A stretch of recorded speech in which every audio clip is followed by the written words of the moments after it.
Hey everybody, this is John from Bash, and today I am bringing you another Entitled Parents Reddit video. If you are new to the channel, then subscribe, and ring that notifications bell so you don't miss out on the fun. In our first story, an entitled mother gets a surprise when she enforces the rule that any food in her fridge belongs to her. Let's jump right in. The cast is me, my friend, and his entitled mother. This happened quite recently. I went over to a friend's house yesterday for a sleepover. We were taking the proper precautions such as wearing masks and washing our hands quite often. And at about halfway through the night, me and my friend get a devilish idea. We decide to order 32 boneless wall sauce wings from Wings Etc. and we would have a competition. Whoever ate the most wings without ingesting any milk wins. If you didn't know, wall sauce is a habanero-based sauce that is served at Wings Etc. It is their hottest sauce, and you could choose for it to be put on the side or on the wings. We ordered the wings and waited. About a half an hour later, the food showed up. My friend's mom was on the couch when they arrived, and my friend got the bag and took it upstairs. We got the box and began the competition. My friend had 10 wings, I had 8 wings. I ended up taking the L, but I was a good sport about it. We put the wings in the fridge and played video games until we went to sleep. The next morning, we woke up and got downstairs for some breakfast. We chatted at the table for a bit.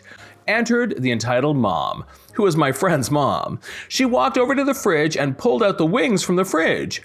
"Hey mom, by the way, those are the wings we ordered last night." "So?" "We bought them with our money, so they're our wings." "Excuse me? That's no way to talk to an adult. I'm just telling you those wings belong to us. What's wrong with the way I'm talking to you?" "These are my wings." "No, they're not. Me and him," pointing to my friend, "bought them with our hard-earned money. They are not.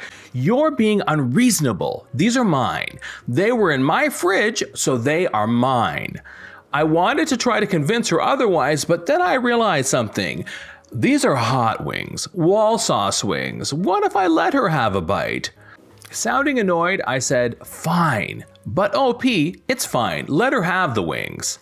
The entitled mother had a soft smirk on her face. She thought she'd won, but in reality, she was about to get a huge dose of karma. She popped them in the microwave, heated them up, and took it to the table.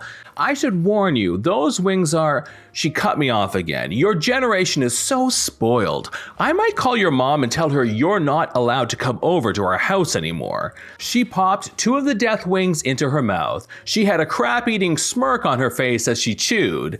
Then her gleeful expression quickly vanished. She urgently looked around, probably looking for a drink, as she began to show discomfort. Her face was beginning to turn red. "Why are these damn wings so hot?" She is now scrambling to the trash, and she spits out the mushy orange glob from her mouth. She is fanning her mouth. She begins to freak out. She yanked open the fridge and began chugging milk. Me and my friend are having trouble holding in our laughter. The problem is, the entitled mother has gotten the sauce on her lips while she was spitting it out, and now she was trying to get rid of the burning while she cussed and cried. She was an ugly mess. Nose was running, she was crying, she was acting like this was the worst thing to ever happen to her. You had to see it to believe it. She ran into the bathroom. The next 5 minutes were hilarity. "I'm dying! Call 911! I'm flipping dying!" The entitled mother was having a nuclear meltdown. My friend told me to take my wings and book it. I did just that. Okay, so my inbox exploded. I have decided to tell you the aftermath. Well, the entitled kid's mom called my mom. The entitled mother was claiming that I stole her wings. She exaggerated a lot, claiming that I was cussing at her, talking back, and other things I didn't do. She was threatening to get the police involved. The thing is, proving the entitled mother wrong was as easy as pulling up my transaction history and showing my mom that I had purchased the wings. I told my mom exactly what happened. My friend was on my side and confirmed my story, and my mom decided that from now on, if I wanted to hang out with my friend, it would not be at his house. In story 2, when you get a job at an aquarium, it is surprising to see just how many people want to show their baby the sharks from the wrong side of the glass. So I was inspired by the Not Petting Zoo post from earlier to write up my own experiences of working as a seasonal temp at a sea life center in England. This happened the year before I started uni. So I'm 18 and I've just moved to a new city to be with my now thankfully ex-boyfriend, and I'm looking for whatever job I can get. I see an ad for a job at the local Sea Life Centre, a chain of aquariums across the UK, for someone to do talks to the punters and such.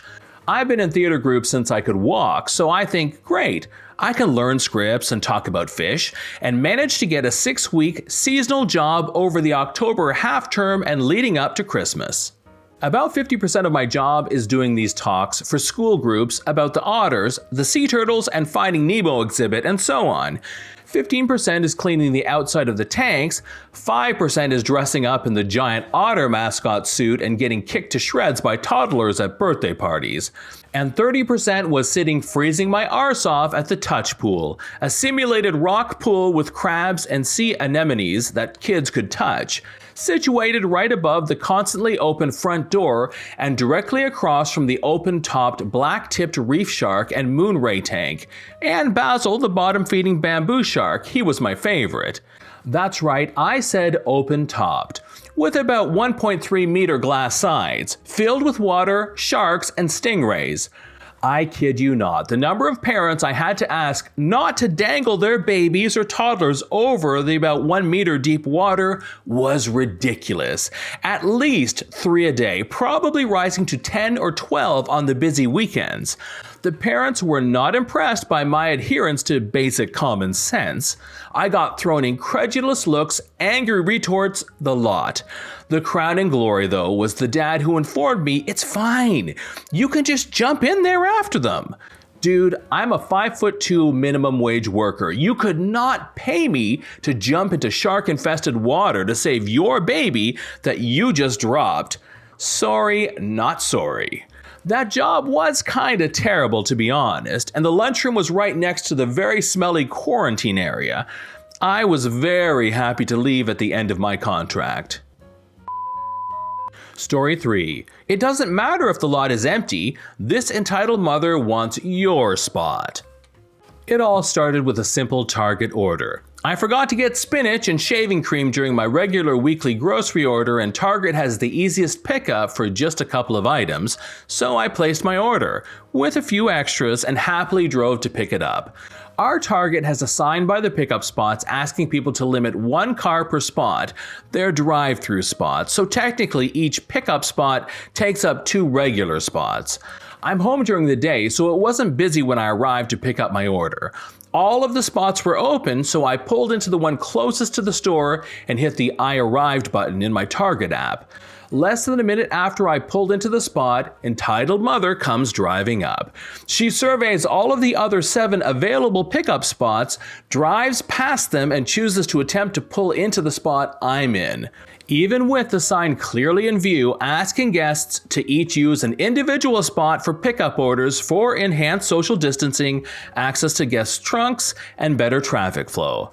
I was not pulled up far enough in the spot for her to fit behind me, so she decided to start blasting her horn. I rolled down my window, pointed at the sign, and continued to wait. She continued with the horn for about 2 minutes. Unfortunately, it was taking an abnormal amount of time for them to bring my order out. I decided to attempt to stop the entitled mother's outrageousness by pulling into the next spot over. Instead of just pulling forward, entitled mother proceeds to follow me into my new spot, pulling so close to my car that I'm pretty sure she was centimeters from touching my back bumper. She proceeds to start blasting the horn again while adding in rude hand gestures. Fortunately for me, a Target employee finally came out. When I rolled down my window to verify my order number, the entitled mother proceeds to start screaming from her car that she has a sleeping baby in the car and she needs her order first. She yelled that since she was pulled up behind me, the employee couldn't access my trunk, they needed to go get her order first. Luckily, another employee came out with the entitled mother's order and started loading it up as she was threatening. The employee helping me kept apologizing, and we both quietly agreed to have her just wait to put it into my car until the entitled mother was gone to avoid her doing something stupid. I'm sure that the blasting horn did wonders for her sleeping baby's restful sleep. This is John from /bash. Please hit that like button to help with the almighty YouTube algorithm and subscribe if you are new. Thanks for watching, and we will see you in the next one.